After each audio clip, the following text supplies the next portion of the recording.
Então, oficialmente um bom dia, né, pessoal? Embora eu esteja ainda, são 8h10, não estou sozinho aqui na sala, eu já inicio aqui a nossa gravação, é um registro, né, que eu estou aqui aguardando vocês, tá bom? Eu vou aguardar mais um pouco, mais ou menos mais uns 10 minutos, 8h20 eu começo a aula, independente se eu estiver sozinho, se tiver mais gente aqui comigo, não tem problema, a aula fica gravada e depois o pessoal tem a oportunidade de estar assistindo, tá bem? Fechar o de vídeo, vou guardar mais uns 10 minutinhos, a gente já começa aqui, tá bom?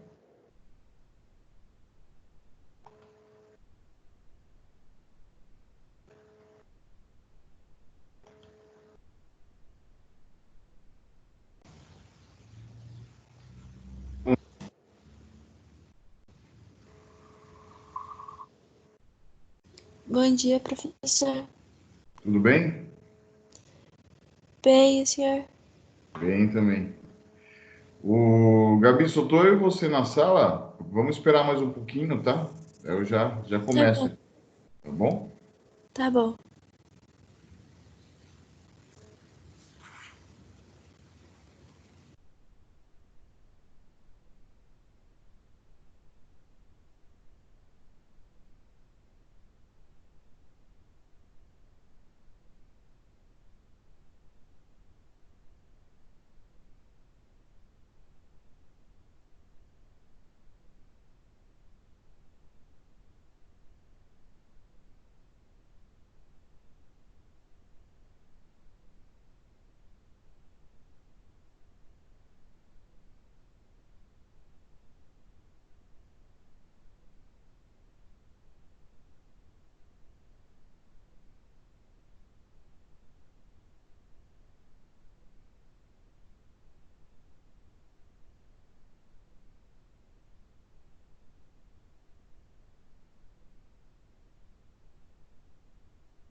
Olá, Bruna, bom dia.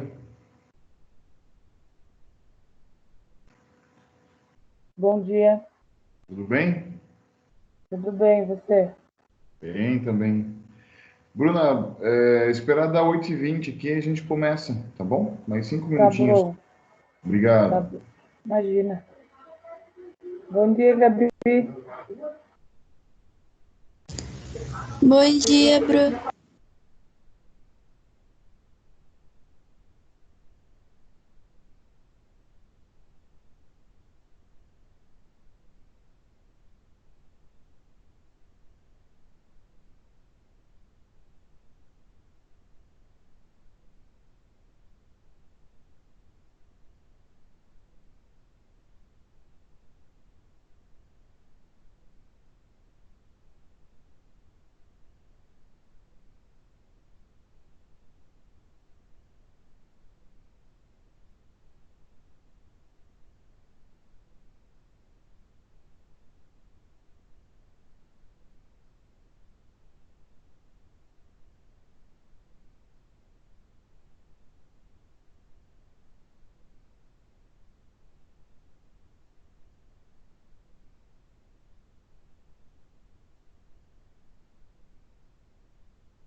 Olá, Paola. Olá, João. Bom dia.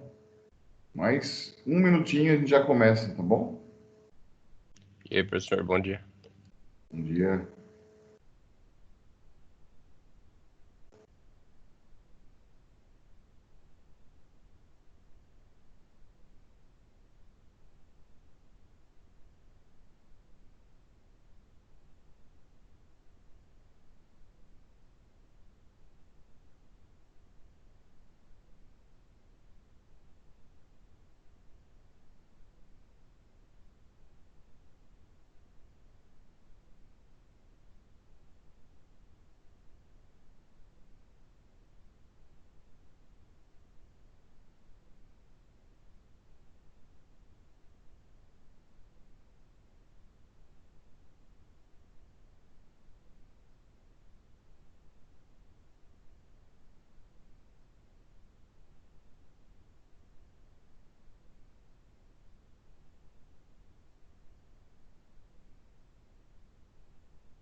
Então vamos lá, pessoal. Mais uma vez, então, bom dia a todos, né? A gente hoje vai passar a correção da prova. Então, como é que ficou a prova? Haviam bastante questões, metade da prova eram questões dissertativas, então ela demorou um pouquinho para conseguir terminar a correção. Eu consegui terminar no final de semana. Eu mandei por e-mail para vocês os resultados, tá? E daí eu vou passar a correção, o resultado de vocês foi por e-mail. Não havendo nenhuma dúvida com relação às provas, eu lanço já no AVA, tá? Essa pontuação da prova. E que antes é natural a gente passar a correção. Se houver alguma dúvida, pode ser que eu tenha me confundido em alguma coisa, eu posso considerar alguma coisa a mais durante essa nossa conversa. Daí eu faço a alteração lá na nota do aluno, se for necessário, antes de fazer o lançamento no AVA. Então, tenha esse cuidado. Quando a prova era no papel, eu levava a prova para vocês averiguavam se estava tudo em ordem, depois só que eu lançava a prova no sistema. É a mesma coisa agora, né? A gente vai dar uma olhadinha junto nos resultados e depois eu faço o lançamento lá no AVA para ficar registrado. Assim que eu fizer o lançamento lá, eu já gravo, daí não tem mais como eu fazer a alteração. Então, por isso que a gente tem que conversar antes, tá? Depois dessa parte de correção da prova, tem a aula de hoje ainda também, tá? Mas eu acredito que dentro do estabelecido, no nosso horário, a gente consegue estar tocando aqui, tá?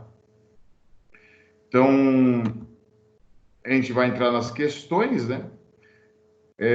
Rapidamente eu vou ler a questão. Quando é dissertativa, embaixo, vocês vão ver que tá essa frase que está com uma fonte menor embaixo, seria o que eu busco, né? O cerne da resposta que eu busco. É claro que eu não espero que vocês me respondam só em 2 linhas, até que me respondam um pouco mais.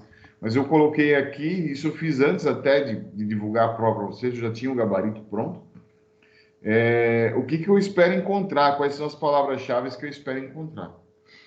Então, um marco importante para a construção do pensamento científico foi o movimento iluminista. Esse movimento foi, acima de tudo, uma revolução cultural, uma vez que apresentava uma nova forma de entender a natureza e a sociedade, transformando de maneira profunda a forma de pensar.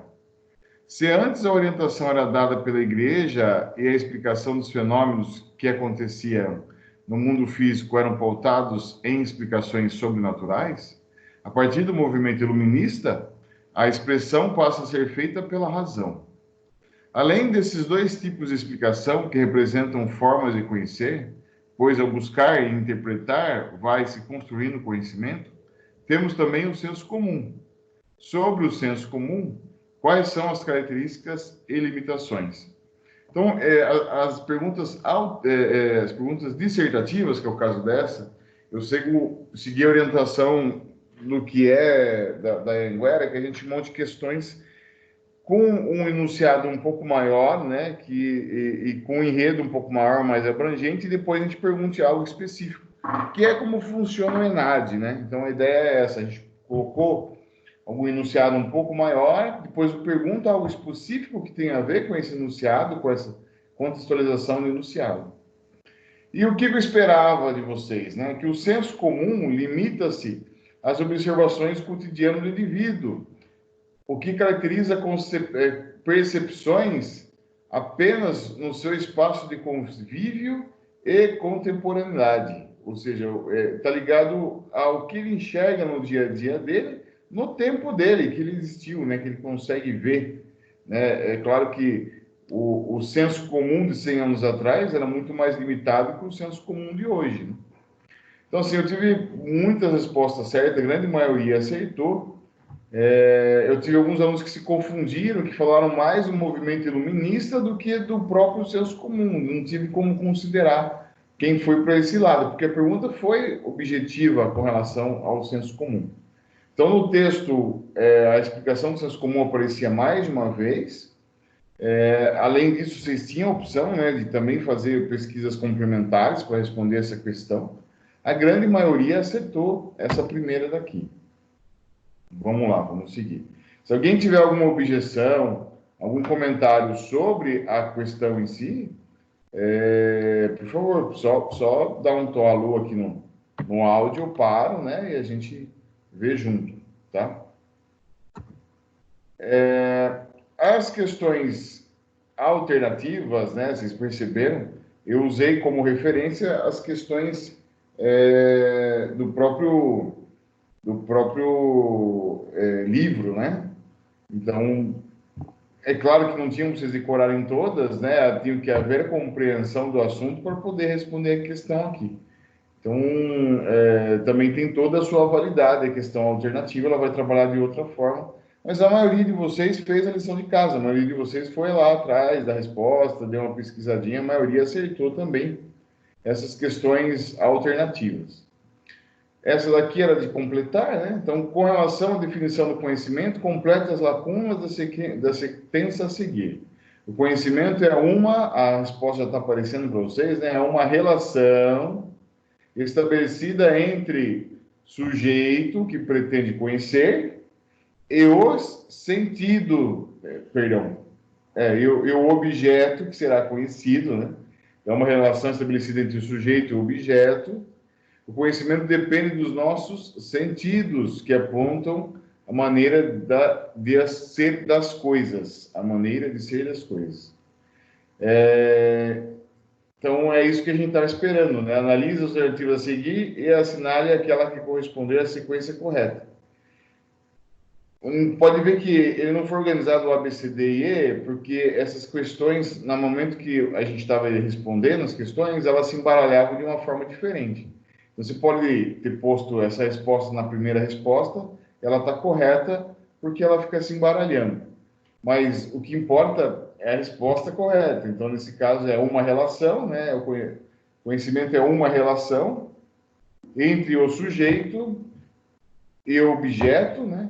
E o conhecimento depende dos nossos sentidos. Então, essa aí é a resposta da 2. Na sequência 3, né? Podemos dizer que o grande mérito e a grande contribuição da filosofia é desenvolver no ser humano a capacidade de raciocinar sobre as coisas, de refletir sobre elas, possibilitando com isso a construção coerente de respostas.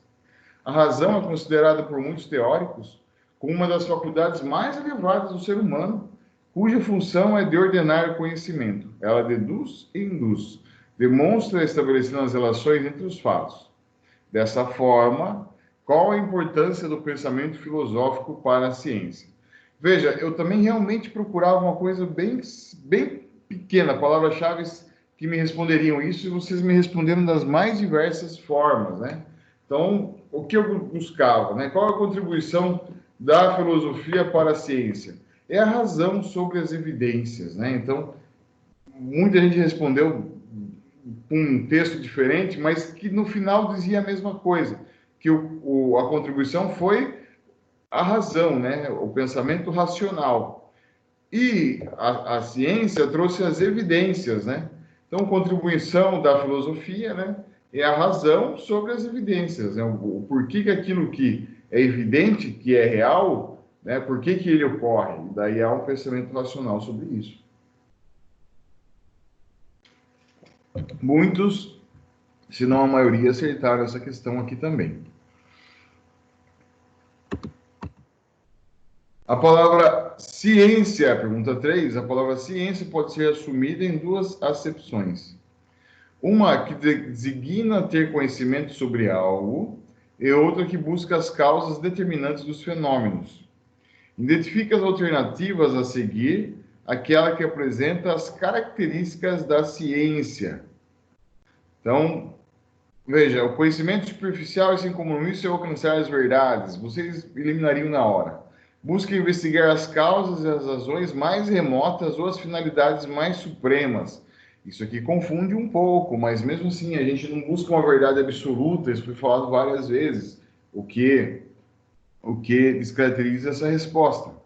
Não se preocupa em questionar e analisar, não utilizando o rigor e a objetividade. Ora, pois, se ele não se preocupa em questionar e analisar, qual é a validade dele? Também estaria fácil de tirar fora essa, né? É um intuito e de ordem objetiva, refletindo sobre questões mais amplas da humanidade. Então, ela não é só intuitiva e ela também não é só subjetiva, né? Opa! E por último, que estava bem evidente, né? Busca o conhecimento pelas causas, é indagador e busca a profundidade e a generalidade em suas conclusões. Eu penso que essa resposta aqui também para a maioria de vocês é algo que vocês não precisavam nem fazer consulta lá no livro, nem fazer consulta nas outras respostas, porque é algo que já está bem internalizado em vocês, né? Toda aula, isso de certa forma refletido, né? A ciência, ela busca o conhecimento pelas causas, pelas evidências. Ela é indagadora e busca profundidade e entender de uma forma ampla, genérica, né, a realidade. Pergunta 5, né? Galileu estabeleceu as bases da experimentação, sendo o método por ele estabelecido conhecido como indução experimental, pois é a partir da observação de casos particulares que é possível chegar a uma lei geral. Quanto a Descartes, outro grande pensador, qual foi a sua contribuição para a ciência? E daí, isso tinha no texto, tá? Além de estar no texto do livro, vocês conseguiram achar essa outra informação? Tive algumas pessoas que se confundiram aqui, mas o que eu esperava, né? Que vocês falassem que o Descartes, né, as bases do método científico, foram dadas por Descartes, afirmando que a natureza deveria ser modificada em favor do homem, sem, contudo, se fazer valer os sentidos que, segundo ele, poderiam não conduzir ao conhecimento verdadeiro. Então, essa é a resposta que eu esperava. Quem respondeu isso tangenciou essa resposta de alguma forma, eu considerei a resposta certa. Eu acho que a maioria acertou, um ou outro que eu lembro de ter se confundido aqui nessa questão. Dando sequência, questão número 6. O método científico pode ser considerado o caminho para construir o conhecimento científico. São etapas do método científico. Bom, estava no texto, eu falei para vocês, tinha uma aula que foi dada sobre isso, que ficou gravada sobre isso, né? Sobre essa sequência. Na aula de hoje, a gente vai rever essa sequência de novo. Então, a resposta correta é observação, problema, informações referenciais, hipóteses, predição, experimentação e análise. Essa daqui eu não sei se alguém responderia logo de cara, sem fazer uma consulta, né? Mas também não estava difícil de achar essa informação. Havia essa informação tanto no livro quanto no material que eu deixei postado para vocês. Eu também não estava complexo de achar essa informação aqui, que é com relação, né, a esse procedimento, observação, problema, informações referenciais, hipótese, predição, experimentação e análise, é o cerne central do nosso estudo de metodologia científica. Essa é a metodologia, né? Essa é a sequência de estudo. Eu acho que é a questão 7. Uma questão fundamental é a que perpassa pelo processo de pesquisa, é a de que mesmo uma pesquisa que pretenda tratar de questões práticas não pode fazê-lo sem utilizar-se da teoria. Qual a importância das teorias atuais sobre o assunto que está sendo pesquisado? O que é que eu esperava que vocês me falassem de alguma forma ou de outra? Que um conhecimento ele é desenvolvido sobre outro, aprofundando, refutando ou modificando o conhecimento atual. Aqui eu lembro que algumas pessoas também se perderam nessa questão, algumas não conseguiram acertar, não responder algo nesse sentido, mas isso foi falado em várias aulas, e ele aparece também em várias aulas, que a importância da leitura, que você precisa ver qual que é o status quo hoje, né? Qual que é o pensamento dominante hoje sobre aquele assunto, para que em cima daquele assunto que já foi estudado, por isso que é importante fazer revisão bibliográfica, você falar, não, é isso mesmo, tá tudo certo, e se aplica também aqui próximo a mim, né? Ou então você pode se aprofundar, dando novos detalhes, você pode refutar, negando que aquele conhecimento é verdadeiro, que de acordo com as suas análises, com suas experimentações, os resultados foram outros. Então, era isso que eu esperava que vocês respondessem, tá? Na sequência, a prática do fichamento é uma alternativa para auxiliar o estudante, pesquisador ou profissional. A organizar as fontes de informações necessárias para os seus conteúdos. Os fichamentos podem ser compreendidos como... Então, tinha uma aula só de fichamento, aqui também acho que não estava difícil vocês acharem, que acho que poucas pessoas erraram, ou ninguém errou. O ato de organizar um conjunto de informações sobre uma determinada obra em fichas que permitirão o acesso ágil à informação necessária. Então, essa é a ideia do fichamento. Fichamento, vocês perceberam que, assim, que é algo bem simples. Quando você vai fazer o fichamento para você, é importante que você faça algum fichamento, né? Não deixe de fazer nenhum. Que é você pegou uma informação, registra pelo menos o site que você pegou a informação, que vai chegar uma hora que você vai precisar olhar de novo, e se você não lembrar onde você pegou, aquela informação acaba sendo perdida. Então, essa é a ideia do fichamento, que você organize isso. Num passado longínquo, o fichamento ele era em fichas de papel mesmo, né? Depois você organizava um arquivo, ele era bem mais trabalhoso. Hoje a gente pode usar um bloco de notas aqui do sistema Windows ou do celular que acaba resolvendo, né? Tem blocos de notas hoje que você consegue fazer até de foto. Então, estou lendo um livro lá que vou usar ele na minha pesquisa, tem uma página muito interessante, tiro foto daquela página e guardo ela. Já é algum tipo de fichamento, já é uma forma de você guardar a informação. Ah, professor, mas se eu quiser fazer o fichamento num bloco de notas, bem organizado, você só tem a ganhar se fizer isso, né? Quanto mais organizado na vida, melhor as coisas tendem a dar certo, né? Pergunta 9, creio eu. Adotando a definição da norma 6028, a resenha é um tipo de resumo crítico. Ela permite comentários e opiniões, inclui julgamentos de valor, comparações com outras obras da mesma área e avaliação da relevância da obra com relação a outras do mesmo gênero. Ainda sobre a resenha, qual a diferença da resenha crítica para a resenha descritiva? Está aqui uma questão de graça para vocês, né? Tá fácil achar essa informação. A resenha crítica se baseia no desenvolvimento de uma crítica do resenhista, enquanto a resenha descritiva se limita a apenas descrever a obra resenhada. Então, né, isso não precisava nem ser aluno de metodologia científica para responder essa questão, porque a resposta está na própria pergunta. Resenha crítica e resenha descritiva. Eu acho que eu tive uma pessoa que pegou uma resposta na internet que ficou muito distante do que eu esperava aqui, que não acertou essa. Que de resto, a maioria acertou. E por último, né, a questão 10. A leitura é uma das condições para que se desenvolva uma boa escrita. Uma das exigências requeridas ao profissional na atualidade é a de que saiba também se expressar por meio de textos escritos.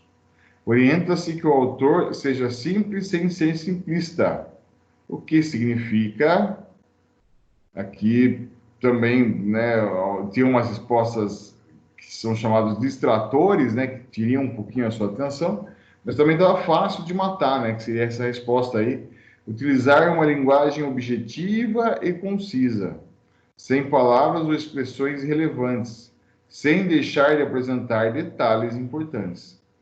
Então, também estava fácil de achar essa resposta no texto lá, ou de verificar essa resposta no livro.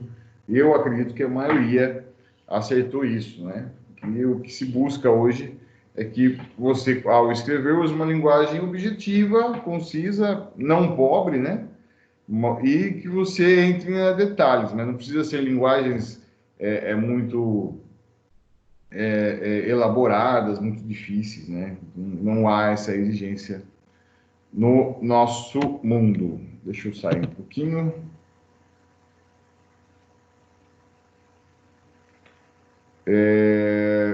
no momento eu estou com a Bruna, com a Gabi e com o João aqui presente.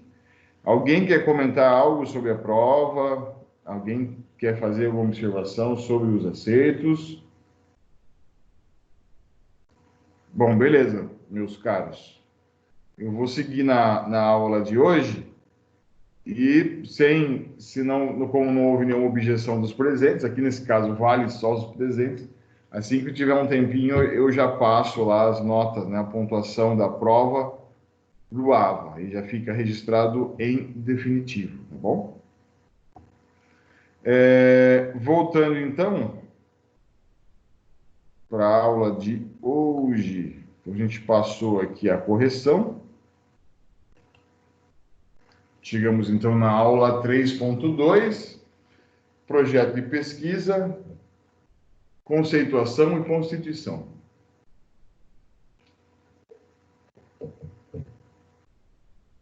Será que tem alguém querendo entrar aqui? Vamos ver.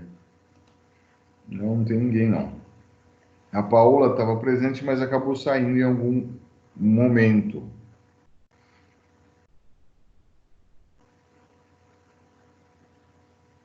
Vamos voltar. Ok.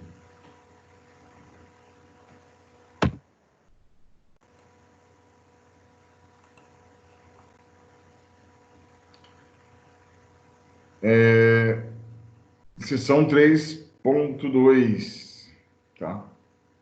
Na sessão anterior, compreendemos as características dos paradigmas do pensamento científico, e nessa sessão vamos relacionar isso a dois tipos de pesquisa muito importantes: a pesquisa qualitativa e a quantitativa. Além disso, aprenderemos que é um projeto de pesquisa, né? O que é um projeto de pesquisa e como essas perspectivas se relacionam a esse instrumento. Então, quando nos referimos a pesquisas qualitativas no âmbito das ciências, não queremos afirmar serem pesquisas com qualidade ou não. Referimos-nos a um tipo de estudo científico que busca analisar os fenômenos a partir de uma abordagem centrada no paradigma compreensivo do fenômeno. Nesse sentido, a busca é a de revelar aspectos que nem sempre se manifestam de maneira visível aos olhos e que, portanto, embora estejam presentes e interfiram na configuração dos fenômenos, para serem explicitados, né, ficarem claros, precisam caminhar por trilhas nem sempre lineares e que requerem um olhar mais atento do pesquisador. Então, a pesquisa qualitativa, ela vai buscar a qualidade de algo, a qualidade de um fenômeno. Vamos pensar que a gente tem uma empresa e os funcionários da empresa não faltam ao serviço, né? Costumeiramente, eles não faltam ao serviço. Então, se eu fosse observar assim, tem algum problema com relação a faltas? Não tem problema. Por que eles não faltam? A pergunta é. Então, a qualitativa iria olhar o porquê que eles não faltam ao serviço. E isso, muito provavelmente, seria retirado deles através de uma entrevista. Por que você não falta? Ele poderia ter respostas do tipo: o ambiente de trabalho é muito bom, eu sou incentivado a vir, não compensa eu faltar ao serviço. Ou ele poderia dizer que, de acordo com a realidade dele, né, um dia de falta, um dia de desconto do salário dele, seria muito negativo, né, para a renda dele. Então, é por isso que ele não falta. Mas eu não conseguiria olhar estatisticamente, quantitativamente, esse motivo. Eu só consigo olhar qualitativamente, né? Por que ele não faz isso? Por que ele não falta, né? Vamos seguir, tem mais alguns exemplos de qualitativo e quantitativo, mas qualitativo está ligado à qualidade do fenômeno, né? A qualidade da ação. O porquê que aquilo ocorre daquela forma, né? Qual a qualidade com que faz com que ocorra aquilo. Isso, nas ciências sociais, que é onde está a administração, contábeis, e onde tange também a educação física, tem muito a ver com o sentimento, né, do consumidor, do funcionário, do proprietário, de quem está ligado a esse negócio, né? Já as pesquisas quantitativas de quantidade são aquelas que têm seus fundamentos nos paradigmas que valorizam a objetividade e o controle científico. Para isso enfatizam que se aplique em testes de comprovação a validade dos resultados e sua fidedignidade. Eu tenho uma loja que vende N produtos, sei lá, uma loja que vende produtos para motociclistas, né?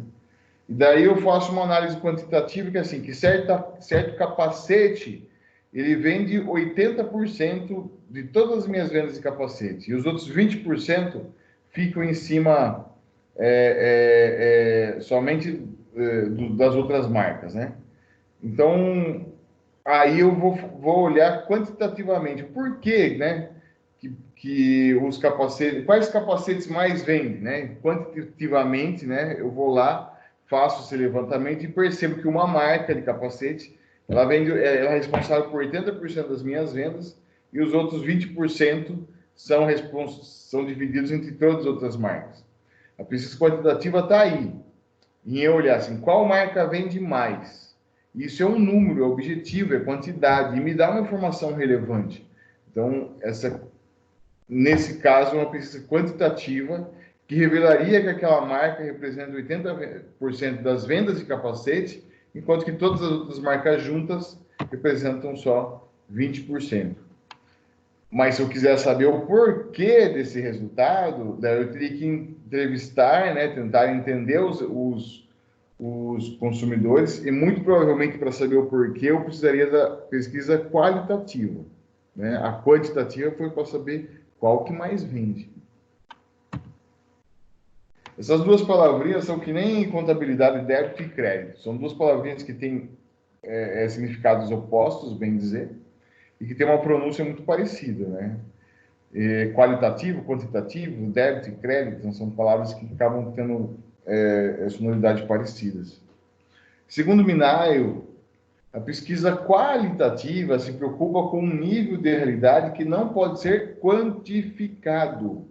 Ela trabalha com o universo de significados, motivos, aspirações, crenças, valores e atitudes, o que corresponde a um espaço mais profundo das relações, dos processos e dos fenômenos. A pesquisa quantitativa está baseada numa filosofia positivista, que supõe a existência de fatos sociais como uma realidade objetiva, independente das crenças individuais, e concebe a verdade como absoluta e objetiva. Aqui um nível um pouco mais aprofundado dessa compreensão, né? A qualitativa vai entender o porquê, né, das causas, o que está ligado subjetivamente, muito ligado à sensação, emoção sobre tal relação, né? E a quantitativa, ela vai tentar planilhar aquela resposta, né? Quando você participa de uma pesquisa quantitativa, geralmente ela é cansativa. Ela vai ter um número de perguntas, um questionário, geralmente daí as respostas são em alternativas, né? De tanto a tanto, o que você acha disso? Ela acaba sendo bem cansativa de você responder, porque o pesquisador tem que ter certeza de que você foi perguntado mais de uma vez até sobre a mesma questão. Assimile, então, né? Não se trata de uma escolha por esse ou por aquele paradigma de forma aleatória ou fundamentada por motivações superficiais. Então, a escolha entre uma pesquisa quantitativa e uma pesquisa qualitativa não é uma escolha, né? Não é, eu quero ir pela qualitativa porque é mais fácil, eu quero ir pela quantitativa porque é mais fácil. Não é uma escolha. Ele depende do que você quer estudar. Dependendo do que for estudar, é melhor você ter uma abordagem quantitativa. Dependendo do que você for estudar, obrigatoriamente você vai ter que ter uma abordagem qualitativa, né? Então, trata-se de uma real compreensão sobre o que isso significa em termos do que se espera de um estudo científico. É muito prematuro julgar um pesquisador pela forma como apresenta a abordagem da pesquisa que realiza, sem compreender seus motivos e o que isso causa em termos de desenvolvimento do conhecimento científico. Então, vejamos, né? Como uma questão se manifesta na realização de um estudo científico. Uma das etapas necessárias em um estudo científico é relacionada às técnicas para a coleta de dados e a forma como esses dados são obtidos. Os instrumentos conhecidos como quantitativos são aqueles cujos resultados obtidos será expresso na forma de um dado matemático. Por exemplo, um questionário com perguntas fechadas que apresentam o resultado das informações na forma de um gráfico. Os instrumentos conhecidos como qualitativos são aqueles que não podem ser expressos em forma de gráficos ou de uma quantificação por tratarem de aspectos não quantificáveis, como uma entrevista na qual o entrevistado discorre sobre sua história de vida ou sobre a forma como a comunidade na qual vive se organizou. Vamos pegar um outro exemplo aí de quantitativo, né? Vamos quantificar a qualidade das cantinas da faculdade. Ô, saudade das cantinas, né? Então, eu vou dar uma escala, várias perguntas, né? Temos duas cantinas, vamos falar da de cima e da de baixo. E vou dar algumas perguntas com escala de 0 a 5, né? Onde 0 é nada satisfeito, né? E melhor, né? De 1 a 5, onde 1 é nada satisfeito e 5 é muito satisfeito. Atendimento, vamos classificar a de cima e a de baixo, de 1 a 5. Qualidade dos produtos, preço, local, higiene, velocidade do atendimento, talvez ainda ligado à qualidade, sabor do produto, do salgado. Então, isso seria quantitativo, tá? Seria quantitativo. Só que isso pode apontar para um resultado interessante, onde que quantitativamente, talvez, a cantina de cima, ela se revele melhor, né? Melhor avaliada do que a cantina de baixo. Só que a cantina de baixo tem muito mais gente frequentando do que a de cima. E daí entraria uma pesquisa qualitativa, entrevistando. Por que você vai na cantina de baixo, se a de cima tem preços melhores e produtos de maior qualidade? A pessoa fala, mas aqui o ambiente é melhor, tem mais espaço, os meus amigos vêm para cá, fica mais perto da minha sala de aula. Então, aí eu analisaria os aspectos qualitativos. Essa é um outro exemplo aí, que eu acho que eu fui um pouco mais feliz nesse exemplo. Acho que ficou um pouco mais próximo, né, daquilo que a gente consegue imaginar para entender isso com clareza. Reflita, então, quando você escuta que, por exemplo, 40% da população não tem acesso a um determinado serviço estabelecido constitucionalmente como direito, ainda que a informação se limite ao aspecto quantitativo, remete a outro aspecto, tais como a falta de informação da maioria da população sobre onde buscar o atendimento a seus direitos. Então, uma reflexão também sobre o que é quanti e o que é qualitativo, né? Então, quantitativo é 40% não tem acesso a serviços básicos, né? E qualitativo, além de não ter acesso, eles não sabem que tem esse direito, né? A serviços básicos, como saneamento básico, educação, saúde, né? Então, independentemente da abordagem teórica a ser utilizada no estudo, a pesquisa deve ser compreendida como um processo que pretende apresentar um resultado. A pesquisa científica é uma forma de produzir conhecimento científico dentro de um processo constituído por etapas, normalmente no âmbito da universidade. Quando há solicitação de um trabalho nos moldes de uma monografia, sua organização é estabelecida em etapas.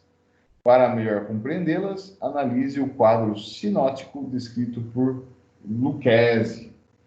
Então, essa disciplina da metodologia científica, embora ela seja teórica, embora ela seja cansativa, embora ela é fundamental para a sua formação, né? O que caracteriza uma pessoa que fez a faculdade e uma pessoa que não fez a faculdade? A pessoa que fez a faculdade entende como é que é construído o conhecimento científico, que é o conhecimento válido nas faculdades. Então, essa é a ideia, né?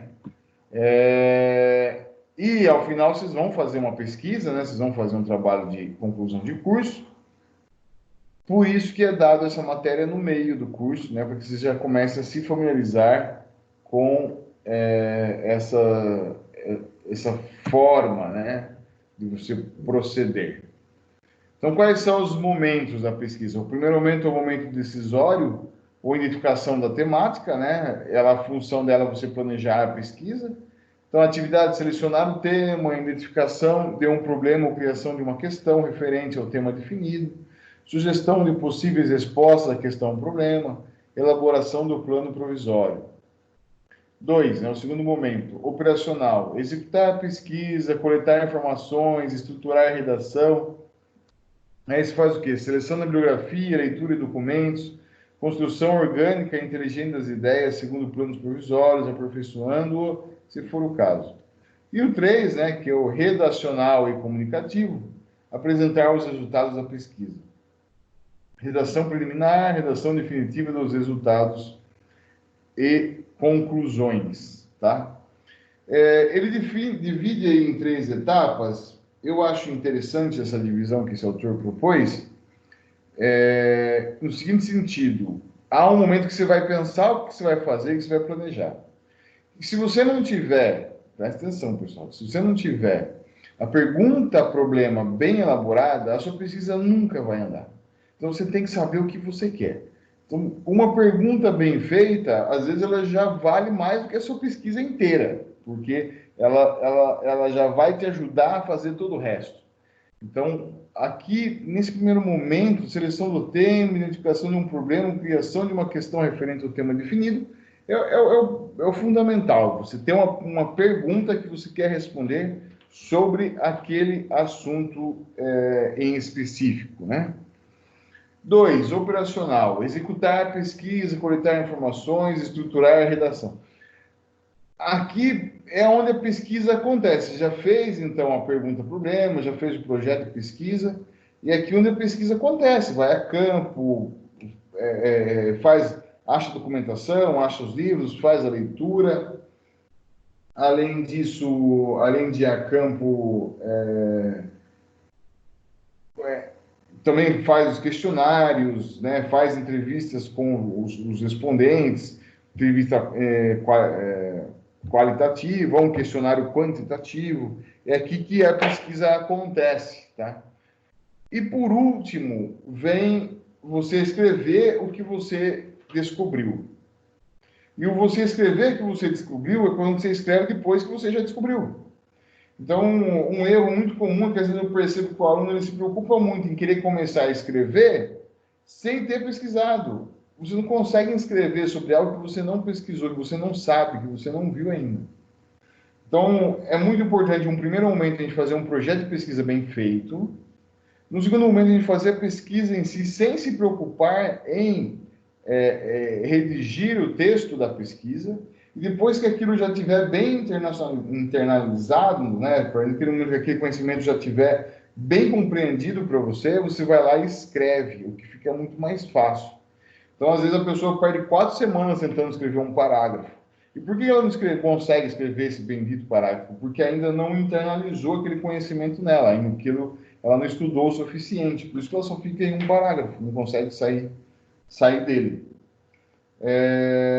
Enquanto que, se você seguir, né, certinho o que ele está pedindo aqui, inclusive fazer a pesquisa, e só no final você começar a escrever, você consegue escrever em 2, 3 dias, porque está tudo dentro da sua cabeça. É só sentar e escrever. As frases vêm, tá? Sem grandes dificuldades.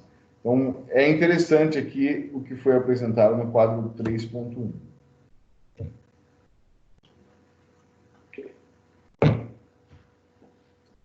O projeto de pesquisa é um documento elaborado para nortear o trabalho de investigação, podendo ser compreendido como um planejamento que visa organizar as etapas desse processo para garantir a viabilidade do estudo.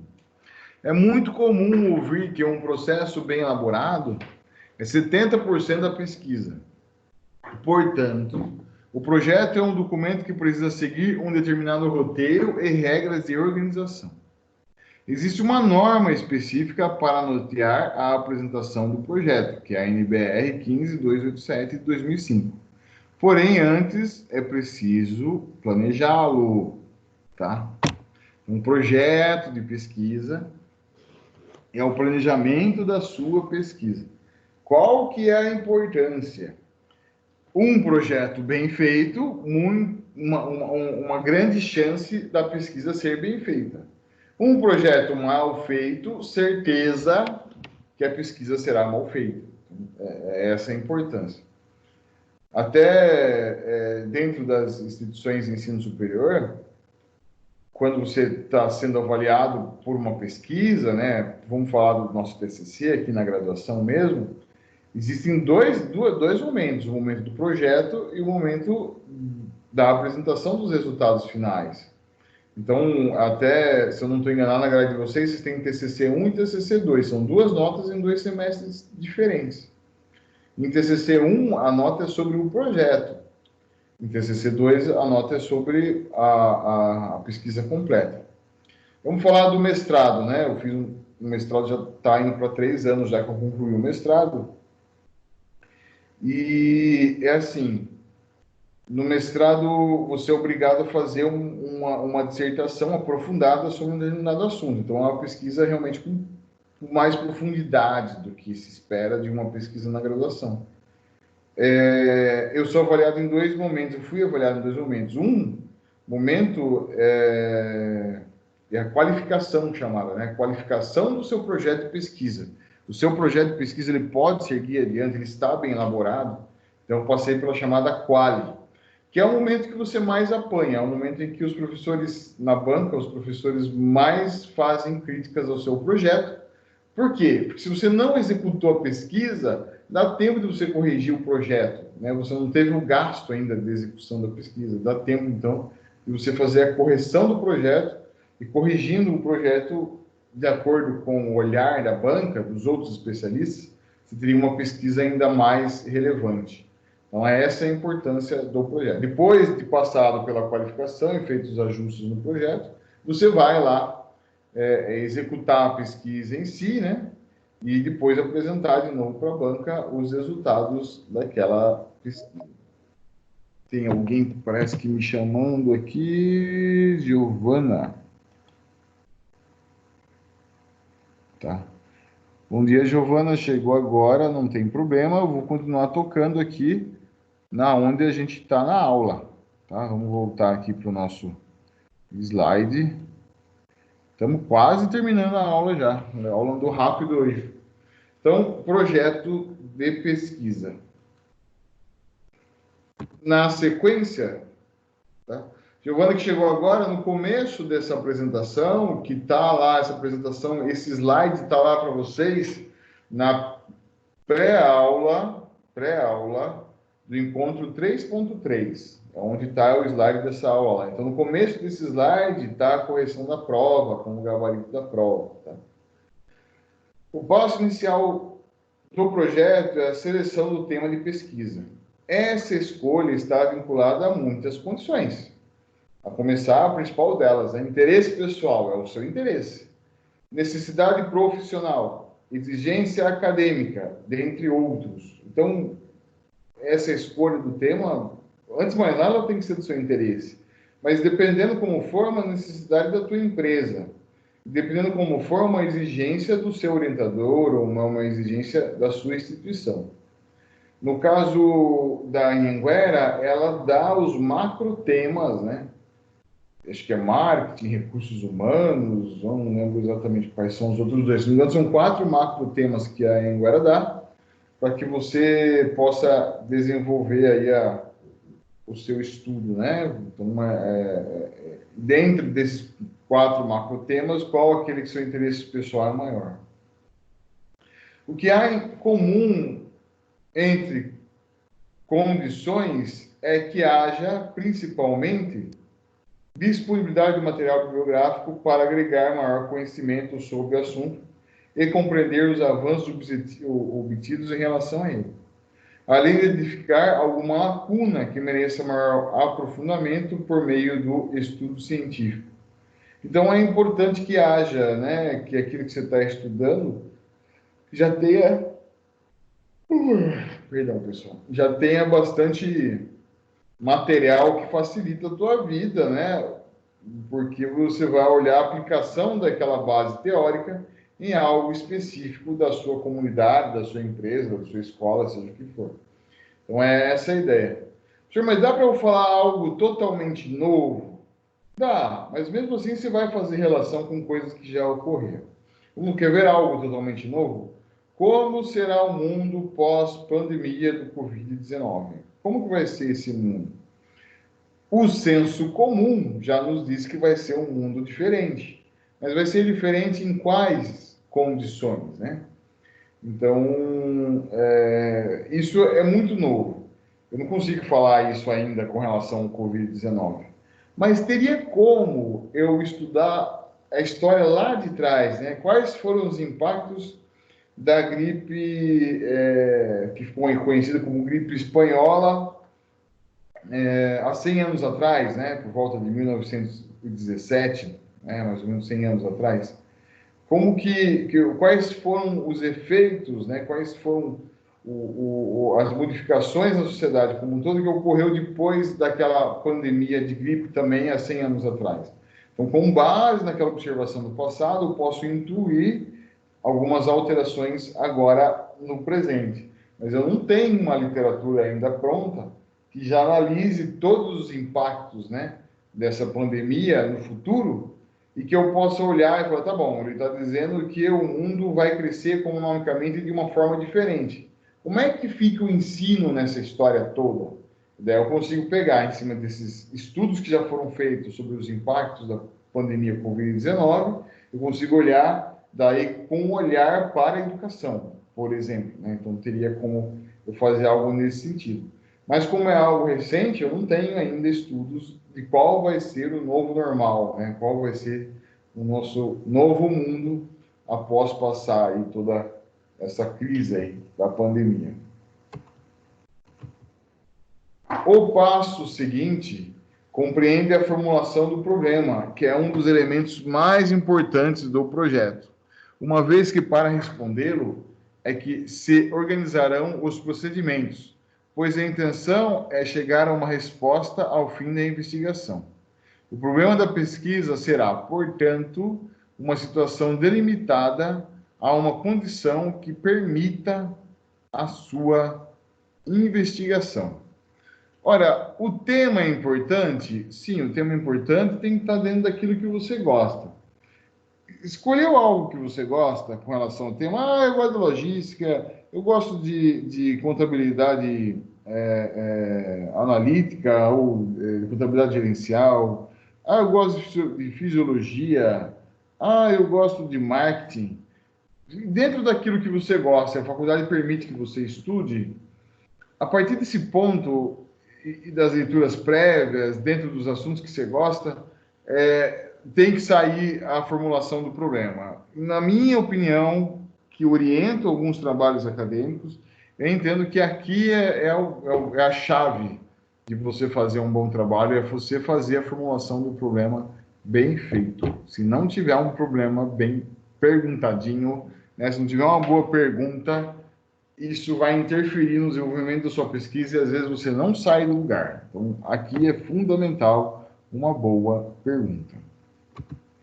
O passo seguinte é o levantamento das hipóteses, que será a tentativa de dar resposta ao problema formulado. Você não terá, nesse momento, como dar uma resposta comprovada, pois isso só será possível depois de feita a investigação. Porém, é possível elaborar uma resposta provisória que será demonstrada. A ideia da hipótese é aquela ideia do, puxa, tudo leva a crer que, né? Tudo me faz acreditar que. Em alguns casos, eu acho que, né? Então, a hipótese seria algo nesse sentido, né? De você falar, pode ser que o resultado seja aquele. E, durante o processo de pesquisa, pode ser que você observe que a hipótese está muito distante da realidade, não tem problema, né? A hipótese é apenas para você ter uma luz de algo a mais que você já está olhando, né? Você não vai sair necessariamente do zero. Feito isso, deve-se estabelecer os planos provisórios da pesquisa. Nesta etapa é que você deverá pensar: o que eu pretendo alcançar com esse estudo? Será o objetivo da pesquisa? Atente para o seguinte: não é o seu objetivo, mas o objetivo da pesquisa. Também farão parte desse plano as fontes que servirão de referência para estudo, o que requer a seleção do material bibliográfico, sua leitura e fichamento.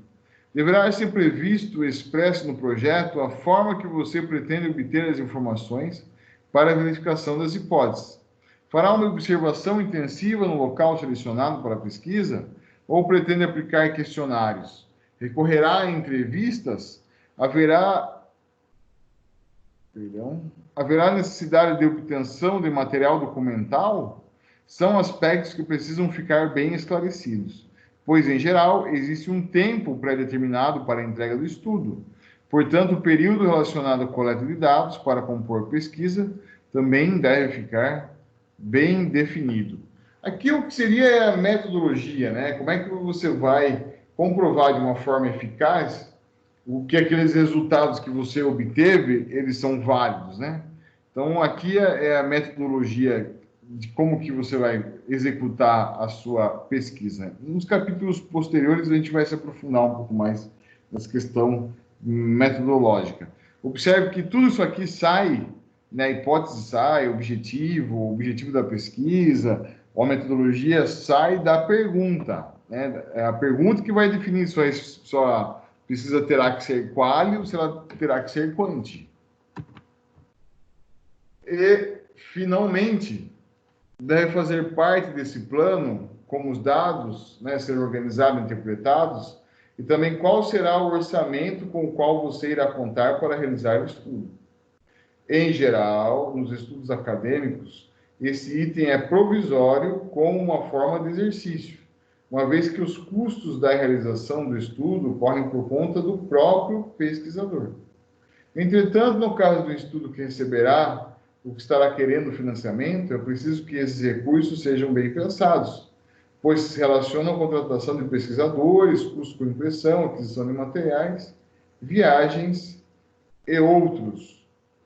Então, no final, né, do seu planejamento, além de planejar o cronograma de execução da pesquisa, quanto tempo você pretende executar essa pesquisa, se ela for uma pesquisa financiada, o que dificilmente acontece na graduação, ela vai acontecer geralmente no mestrado e no doutorado, também tem que fazer o plano financeiro, né, que entra aí outros conhecimentos, né, outras variáveis com relação ao plano financeiro. Estamos caminhando para o final. Aqui um exemplo, né? Acompanhe a seguinte situação. Tema da pesquisa. Organizações não governamentais, né? 2 pontos. Processos, atividades e ações voltadas para a comunidade realizadas por voluntários. Então, o tema ONGs, né? Processos, atividades e ações voltadas para a comunidade realizadas por voluntários. Qual que é o problema? Então, o tema ele quer falar de ONG, quer falar dos processos, como é que funcionam as ONGs e quer falar das ações realizadas pelos voluntários nas ONGs. Em cima disso, ele elaborou o seguinte problema: como se organizaram os processos, atividades e ações necessárias para atender a comunidade ribeirinha de uma determinada cidade litorânea. Então, como é que isso foi organizado, né? Como organizou-se as ações? E daí ele colocou a hipótese, né? A organização desse processo se deu em função de acúmulo de experiência dos voluntários que se disponibilizaram a realizar as ações necessárias para atender a comunidade em questão. Então ele falou, eu acho que a resposta é, né, dentro do que eu estou vendo, é a experiência dos próprios voluntários. E uma outra questão de hipótese, né, a proposta de formação continuada e incentivo aos voluntários. Então, o exemplo possibilita compreender melhor a relação entre os aspectos centrais que constituem o projeto de pesquisa. Veja que o problema está bem delimitado, de maneira que dentro desses limites é que o pesquisador desenvolverá o seu estudo. Inclusive, não há como questionar outras situações, pois o que se propõe está bem claro. Com as hipóteses definidas, tem-se condições de pensar quais seriam os melhores instrumentos para coletar as informações, e disso decorrem os demais elementos a serem previstos. Então, com as hipóteses definidas, né, você tem condição de pensar, né, nesse caso, eles estão dizendo que era a experiência do próprio voluntário, e consegue pensar como é que ele vai medir essa experiência do próprio voluntário, quais são as ferramentas que ele vai usar, se a pesquisa será quali, ou se a pesquisa será qualitativa ou quantitativa. Atenção, o projeto de pesquisa, como um documento, deverá atender à normatização prevista na ABNT, já falamos até o nome da norma lá atrás. Contudo, antes disso, eu preciso organizar as etapas. Não é possível dispensar esse momento, uma vez que ao elaborar o projeto, você precisará pensar no que isso envolve, prevendo inclusive se haverá tempo para o que pretende ou se há necessidade de adequações frente às reais condições para a sua execução. E é isso, pessoal, tá? A aula de hoje voltada para projeto de pesquisa, que são os elementos que compõem o projeto de pesquisa, conceituamos o projeto de pesquisa. Hoje eu não deixo ainda, tá? Eu não deixo ainda uma atividade para vocês, eu acho que ainda não é o momento. Acho que a partir da semana que vem eu vou deixar uma atividade que daí vocês vão fazer durante 1 ou 2 semanas e me entregar ao final, que muito provavelmente é o projeto de pesquisa, sim, né? A gente já começa a desenhar aí o que vai ser aí o TCC de vocês, tá? Eu só não vou startar ele hoje, a gente ainda tem um prazo para trabalhar isso. Eu acho que a semana que vem, o conhecimento que a gente vai discutir na aula de semana que vem vai ajudar a gente a pensar como é que a gente vai fazer esse trabalho, que vai contar para a pontuação do próximo bimestre, né? Então é isso. Tá? Deixa eu abrir aqui rapidinho, dar um tchau para vocês. Alguém quer comentar alguma coisa? Bruna, Gabriela, Giovana, João, alguém quer fazer um comentário, um questionamento sobre a prova, sobre a aula? Fique à vontade. Não, professor. Tudo em ordem, Gabi? Tranquilo. Vocês gostaram da nota de vocês? Sim. Sim. Então tá bem, então tá bem. Tá joia. Então, na semana que vem a gente se encontra. Daí, muito provavelmente, semana que vem a gente já começa, então, já fazer esse trabalho que vai valer para a nota do segundo bimestre.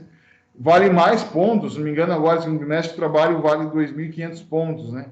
Então, dá para a gente caprichar nele para garantir uma boa média aí, tá bom?